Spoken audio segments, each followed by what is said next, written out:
नमस्कार, स्वागत है आप सभी का टीवी 27 न्यूज पर। आपके साथ मैं हूं शिवानी ठाकुर। मध्य प्रदेश की बुलेटिन की शुरुआत करेंगे। सीधी जिले के निवासी राज्यसभा के सदस्य श्री अजय प्रताप सिंह ने भारतीय जनता पार्टी से इस्तीफा दे दिया है। इस्तीफा देने के बाद अजय प्रताप सिंह निर्दलीय चुनाव लड़ने का ऐलान किया है। लोकसभा चुनाव से ठीक पहले बीजेपी के लिए इसको एक बड़ा झटका माना जा रहा है, जहां चुनाव आयोग आज चुनाव की तारीखों का ऐलान कर सकता है। ऐसे में ठीक पहले अजय प्रताप सिंह ने पार्टी से इस्तीफा दे दिया है। उन्होंने जेपी नड्डा को अपना त्याग पत्र सौंपा है, खुद इसकी जानकारी दी है। आपको बता दें कि पूर्व राज्यसभा सांसद हैं जिन्होंने इस्तीफा दिया है अजय प्रताप सिंह ने, और निर्दलीय चुनाव लड़ने का उन्होंने फैसला किया है। आज की तारीख में, आज के दौर में मैं भारतीय जनता पार्टी को अनुचित पाता हूं, इसलिए मैंने भारतीय जनता पार्टी से क्या निर्दलीय चुनाव लड़ेंगे अजय प्रताप सिंह, बीजेपी को बड़ा झटका। इसी को मैंने एजेंडा बनाकर, इसी को अपना लक्ष्य बनाकर अपना शेष जीवन समर्पित। सतना में संसद बीजेपी प्रत्याशी गणेश सिंह ने बड़ा बयान दिया, जिसका वीडियो सोशल मीडिया पर जमकर वायरल हो रहा है। कार्यकर्ताओं को संबोधित करते हुए उन्होंने कहा है कि दाम साम दाम दंड भेद अस्त्र शस्त्र चाहे जो भी चलाओ, लेकिन बीजेपी को बूथ जिताओ, मोदी जी को तीसरी बार पीएम बनाओ। कल घोषणा होने वाली है, मुश्किल से 50 से 60 दिन मिलेंगे बस। तो इन 60 दिनों में हमारा लक्ष्य अर्जुन के उस मछली के आंख की तरफ ही होना चाहिए।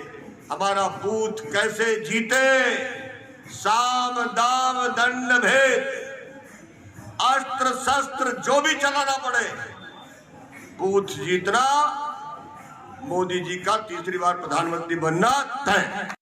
कल घोषणा होने वाली है। सिवनी में थोड़े समय के लिए गोंडवाना गणतंत्र पार्टी के राष्ट्रीय अध्यक्ष का आगमन हुआ।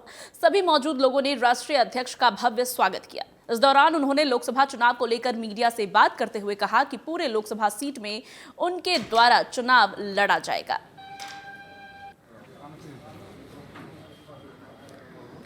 चुनाव को लेकर बातचीत करते हुए उन्होंने कहा कि मीडिया से पार्टी विधायक 23 पाली थाना का छत्तीसगढ़। आज गोंडवाना पार्टी कार्यक्रम घुमा के गांव पे, बगल पे गांव पे 7 किलोमीटर यहाँ से 5 किलोमीटर दूर पर पार्टी कार्यक्रम है। और गोंडवाना गणतंत्र पार्टी आने वाले जो लोकसभा चुनाव है उस चुनाव की तैयारी पे है, और मध्य प्रदेश के सभी सीटों पर गोंडवाना गणतंत्र पार्टी अपनी प्रत्याशी उतारेगी और पूरे दमखम से चुनाव लड़ेगी। सहायक आयुक्त के पद पर पदस्थ रहते हुए भारी भरकम भ्रष्टाचार करने वाले अमर उइके 21 फरवरी को डिंडोरी के सिटी कोतवाली थाने में 409/420 के तहत मामला पंजीबद्ध होने के बाद से फरार बताए जा रहे हैं। अमर उइके सिवनी कार्यालय सहायक आयुक्त के पद पर पदस्थ थे। मामला पंजीबद्ध होने के बाद वो सिवनी जिले से फरार हैं। फरार अधिकारी के चलते रिस्क में पड़े पद और अब तक कोई भर्ती नहीं हुई है, जिसके चलते ये चिंता का विषय बना हुआ है।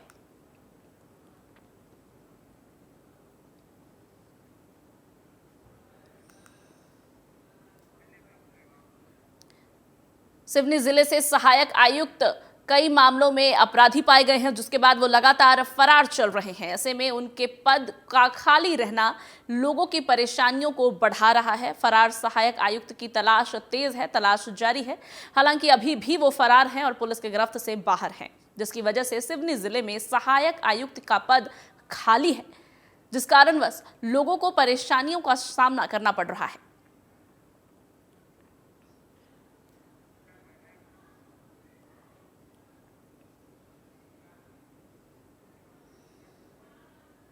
छात्रवृत्ति घोटाला हुआ है। आदिवासी छात्रों की छात्रवृत्ति में डाका डला है, और चूंकि अधिकारी सिवनी में भी पदस्थ थे, तो क्या यहाँ जांच आपके आदेश अनुसार होगी? देखिए, कार्रवाई उसके लिए हो रही, और जो भी कार्रवाई करना होगा करेंगे, उसमें कोई समस्या नहीं।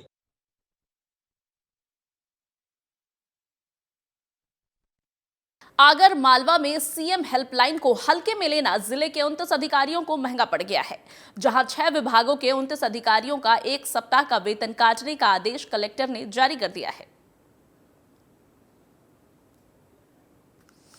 29 अधिकारियों का वेतन काटा जाएगा। हेल्पलाइन नंबर को हल्के में लेना इन अधिकारियों को भारी पड़ा है, जहां 1 सप्ताह का वेतन काटने का आदेश जारी किया गया है।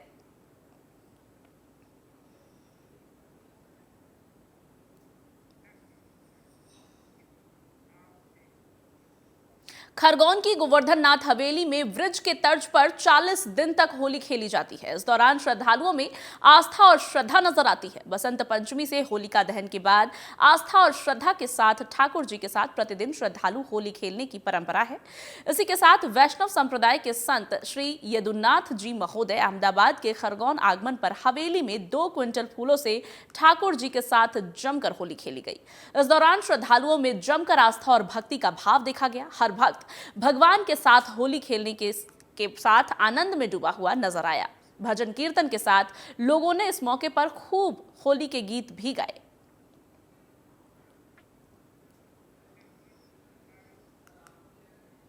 अत्यंत आनंद का अनुभव हो रहा है आज खरगोन में श्री गोवर्धननाथ जी की हवेली में। यहाँ एक अलौकिक उत्सव, जैसे ब्रज में हमारे पुष्टि पुरुषोत्तम 40 दिन तक होली खेलते हैं और उसमें रंग के अलावा फूल से होली खेलने का भी विशेष महत्व है। और फूल से आज यहाँ ठाकुर जी को होली खिलाई जा रही है। और ये होली के दिन ऐसे हैं कि जिसमें ठाकुर जी के चरण ढक दिए जाते हैं और चरण ढक के खिलाया जाता है। इसका मतलब ये कि जब तक चरण पे दृष्टि पड़े तब तक दास भाव रहता है, और दास भाव रहे तो प्रभु गुलाल डालें तो हमको हाथ जोड़ के कहना पड़ता है प्रभु और डालो। लेकिन जहाँ चरण ढक दिए तो अब प्रभु हमारे स्वामी नहीं है, प्रभु हमारे सखा हो गए। और जब प्रभु को सखा बना के प्रभु के संग खेलते हैं तो यदि 1 मुट्ठी गुलाल ठाकुर जी डालें तो 2 मुट्ठी प्रभु पे डालने की छूट आज के दिनों में भक्तों को मिल जाती है। और इसलिए तो ये दिन भक्तों के दिन कहे जाते हैं। इसलिए सखियाँ कहती हैं सखीरी बड़े भाग्य थे फागुन आयोरी, तो बड़े भाग्य थे ये प्रभु के संग होली खेल के प्रभु के रंग में रंगने का अवसर अपन को प्राप्त हो रहा है। तो इन दिनों की सभी को बहुत बहुत मंगल बधाई और मंगल। उमरिया जिले के नवागत कलेक्टर धर्मेंद्र कुमार जैन ने माता विरासनी के दर्शन कर जिले की सुख समृद्धि और विकास के लिए प्रार्थना की। इस मौके पर धर्मेंद्र कुमार जैन ने नवरात्रि और विशाल मेले की तैयारियों को लेकर जल्द ही बैठक कर बेहतर व्यवस्था की बात कही है। बता दें कि देश में लोकसभा चुनाव से पहले प्रशासनिक सर्जरी के दौरान प्रदेश के कई जिलों के कलेक्टर का तबादला किया गया है। इसी कड़ी में उमरिया जिले के कलेक्टर बुधेश कुमार वैद का स्थानांतरण उमरिया से विदिशा किया गया और उनकी जगह उमरिया में धर्मेंद्र कुमार जैन को जिले के कलेक्टर की कमान सौंपी गई है।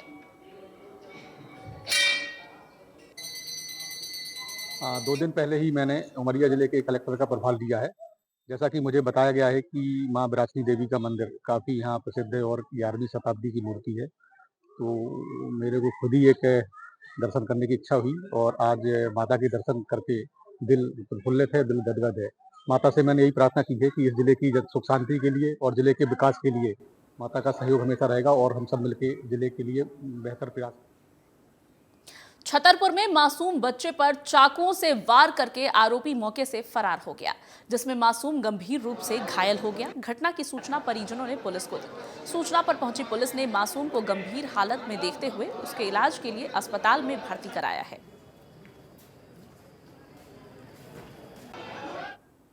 अभी हमें कुछ देर पहले इन्फॉर्मेशन मिली थी कि डिस्ट्रिक्ट हॉस्पिटल में बच्चा आया है जिसको मल्टीपल चोटें हैं, कोई शार्प ऑब्जेक्ट की। इमीडिएट हमारी पुलिस की टीम आई और बच्चे का प्रिलिमिनरी ट्रीटमेंट कराया गया, उसको अभी रेफ़र भी कर दिया गया है। बच्चा करीब 12-13 साल का है। इसमें हम अभी बातचीत करके इसमें FIR रजिस्टर्ड करेंगे और कड़ी से कड़ी। रायसेन में भोपाल विदिशा हाईवे पर 3 वाहन आपस में टकरा गए। वाहनों के भीषण टक्कर से 2 युवक गंभीर रूप से घायल हो गए। घायलों को अस्पताल में भर्ती करा दिया गया है। बता दें कि भोपाल विदिशा हाईवे पर कंटेनर और थार जीप में आयशर टक्कर टकरा गया, जिसके बाद दोनों ओर वाहनों की लंबी कतार लग गई। एक्सीडेंट की सूचना मौके पर पहुंची पुलिस देर रात तक जाम खुलवाने में लगी रही। पूरा मामला सलामतपुर थाना क्षेत्र के गांव कुल्हड़िया का है। ब्रेक के बाद एक बार फिर से आप सभी का स्वागत है। चुनाव आयोग आज लोकसभा चुनाव के साथ 4 राज्य आंध्र प्रदेश, ओडिशा, अरुणाचल प्रदेश और सिक्किम में विधानसभा चुनाव की तारीखों का ऐलान करेगा। इसके लिए नई दिल्ली के विज्ञान भवन में दोपहर 3 बजे आयोग की प्रेस कॉन्फ्रेंस होगी। चुनाव के ऐलान के साथ ही इन राज्यों में आचार संहिता भी लागू हो जाएगी। ओडिशा की 147, सिक्किम की 32, अरुणाचल प्रदेश की 60 और आंध्र प्रदेश की 175 विधानसभा सीटों पर चुनाव होंगे।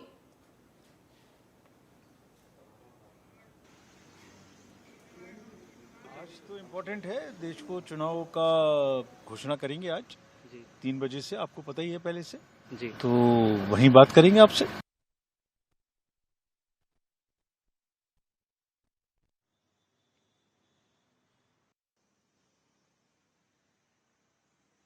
चुनाव से पहले 4 राज्यों में विधानसभा की चुनाव होनी है और विधानसभा चुनाव की तैयारियों को लेकर के आज दिल्ली में प्रेस कॉन्फ्रेंस आयोजित की जा रही है। इसके साथ ही इन 4 राज्यों में चुनाव की तारीखों का ऐलान आज कर दिया जाएगा और साथ ही इन सभी 4 राज्यों में आचार संहिता भी लागू हो जाएगी। दिल्ली के मुख्यमंत्री अरविंद केजरीवाल दिल्ली की राउज एवेन्यू कोर्ट में पेशी के लिए पहुंचे। दलीलें शुरू होते ही उन्हें जमानत मिल गई। कोर्ट ने उन्हें व्यक्तिगत पेशी से छूट देते हुए 15,000 रुपए का निजी मुचलका भरने का निर्देश दिया। Additional chief metropolitan magistrate Divya Malhotra ने केजरीवाल को कोर्ट से जाने की परमिशन दे दी थी। उसके बाद उनके वकीलों ने दलीलें रखी जिसमें उन्होंने ईडी की शिकायतों से जुड़े दस्तावेज की मांग की। कोर्ट ने ईडी को दस्तावेज देने का निर्देश दिया है। मामले की अगली सुनवाई 1 अप्रैल को होगी।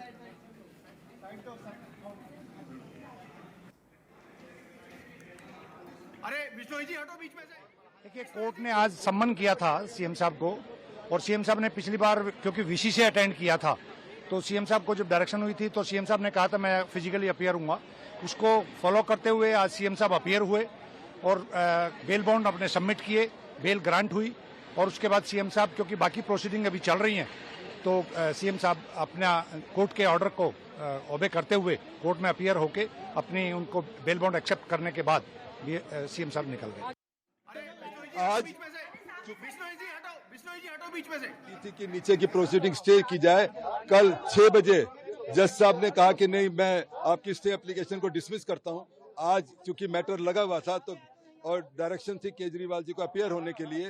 हालांकि सेशन जज ने कहा था कि अगर आप चाहो तो एग्जामिशन एप्लीकेशन मूव कर सकते हो अपीयरेंस के लिए, तो वो जज डिसाइड करेगी।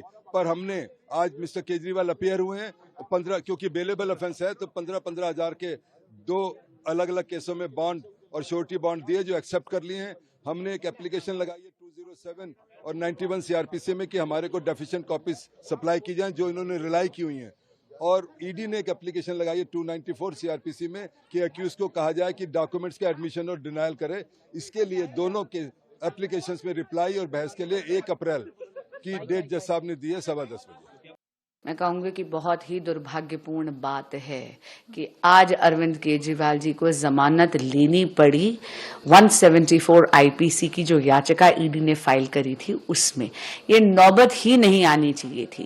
ये नौबत इसलिए आई क्योंकि माननीय मुख्यमंत्री अरविंद केजरीवाल जी ने ईडी के दिए हुए 8 समन्स की अवहेलना करी। जब जब माननीय मुख्यमंत्री केजरीवाल जी समन का निरादर करते हैं तो वो कानून का उल्लंघन करते हैं। लेकिन आज ये तय हो गया कि उनकी उद्दंडता देश की कचहरी को भी मान्य नहीं है। अभी पता चला कि अरविंद केजरीवाल जी को बेल मिली है। अब लोग सोच रहे हैं कि बेल मिली किस में। इनको बेल मिली है जो इन्होंने अभी तक ईडी के सम्मन्स की अवहेलना की और ईडी ने कंप्लेंट की। उस कंप्लेंट में जब ये कोर्ट गए तो उसके लिए इनको बेल मिली है कि चलो पीछे जो गलतियां किया है उसमें आपको अभी 15,000 के मुचलके पे 1 लाख की सिक्योरिटी पे अब ये जमानत पे इस समय हैं। लेकिन इनको कहा गया है जल्दी से ईडी के समन्स का जवाब दीजिए, उपस्थित होइए, कानून का पालन करिए। इसलिए अरविंद केजरीवाल जी को जल्दी से जल्दी कानून का पालन करना चाहिए और यही संविधान की शपथ लिए हुए व्यक्ति के लिए उचित है। पूरी जानकारी के साथ हमारे साथ संवाददाता आयुषी मिश्रा फोन लाइन पर जुड़ गई हैं। आयुषी, पहले तो ये जानना चाहेंगे कि ये पूरा मामला क्या था जिसकी वजह से अरविंद केजरीवाल को कोर्ट में पेश होना पड़ा और उनको जमानत दी गई हालांकि, और ये भी जानना चाहेंगे साथ ही कि अब दोनों तरफ से वार भी शुरू हो गया है, बीजेपी के कई नेताओं का बयान भी सामने आ गया है।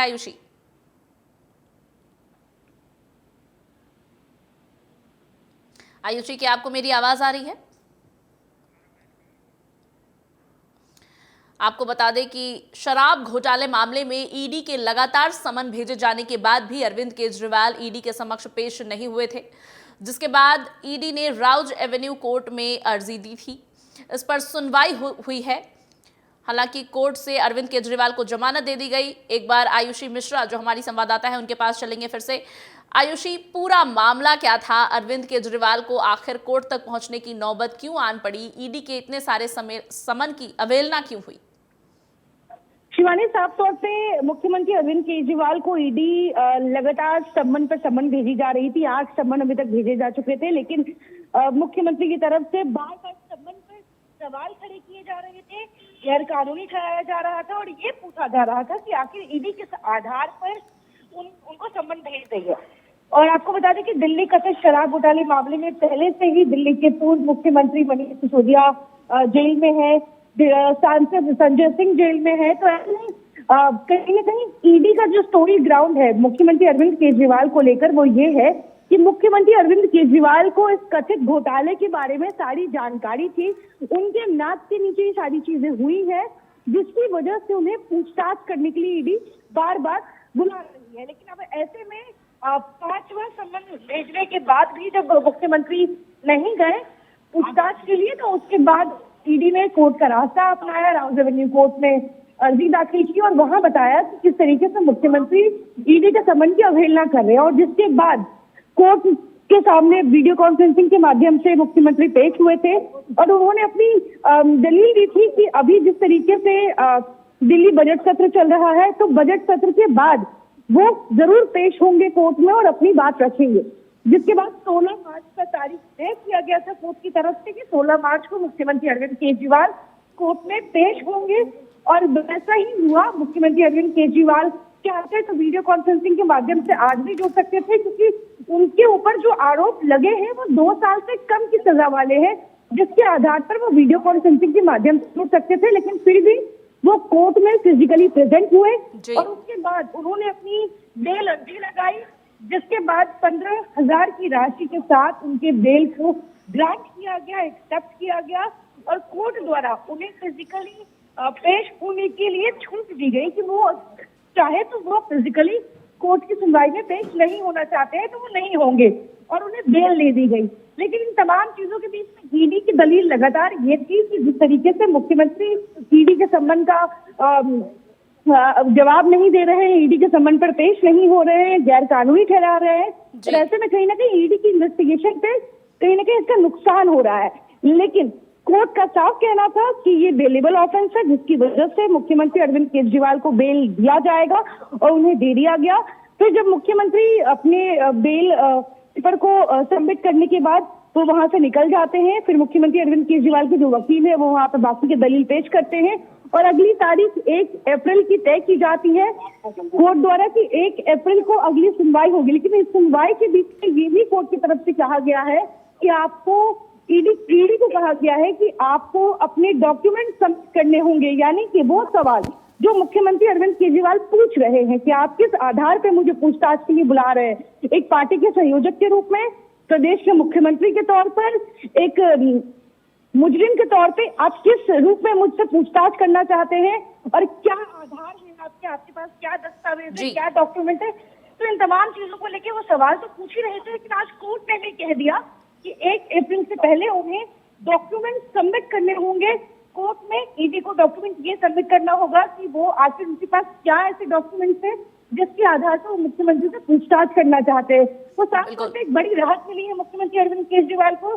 पिछले 1 साल से जो हम देख रहे हैं कि बार बार आम आदमी पार्टी के कई ऐसे नेता हैं जिनको कोर्ट से झटके पे झटके लगे हैं, बेल अर्जियां खारिज हुई है। अभी भी मनीष सिसोदिया बेल की अर्जी लगा रहे हैं लेकिन उन्हें बेल नहीं मिल पा रही है, संजय सिंह जेल में है।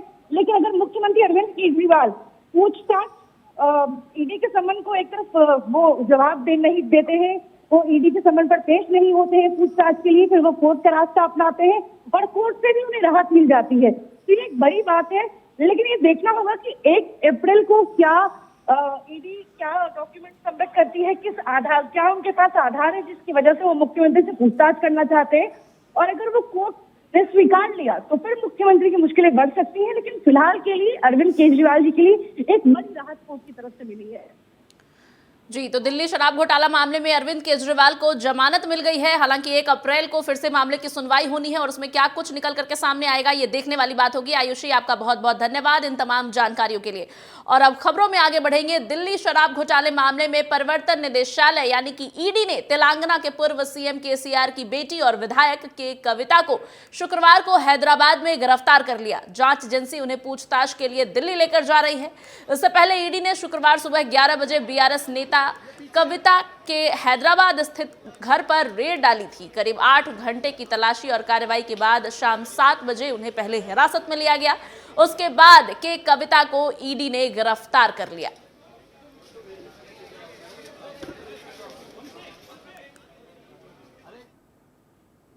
भाजपा ने शनिवार को अपने चुनावी कैंपेन में मोदी का परिवार हूं का थीम सॉन्ग लॉन्च कर दिया है। यह वीडियो पीएम मोदी ने सोशल मीडिया प्लेटफॉर्म पर शेयर किया। इस पर उन्होंने लिखा कि मेरा भारत मेरा परिवार। वीडियो में देश के हर कोने के लोगों की झलक दिखाई गई है। महिलाओं से लेकर किसानों तक, मजदूर तक और छात्रों से लेकर युवाओं के लिए लागू की गई तमाम योजनाओं का इस वीडियो में जिक्र भी किया गया है।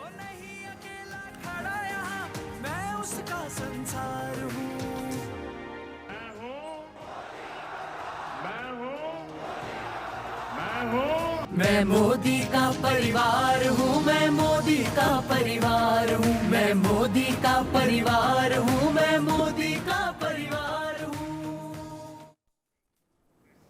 इस बुलेटिन में फिलहाल इतना ही। खबरों का सिलसिला आगे भी लगातार जारी है। आप देखते रहिए TV27 न्यूज़।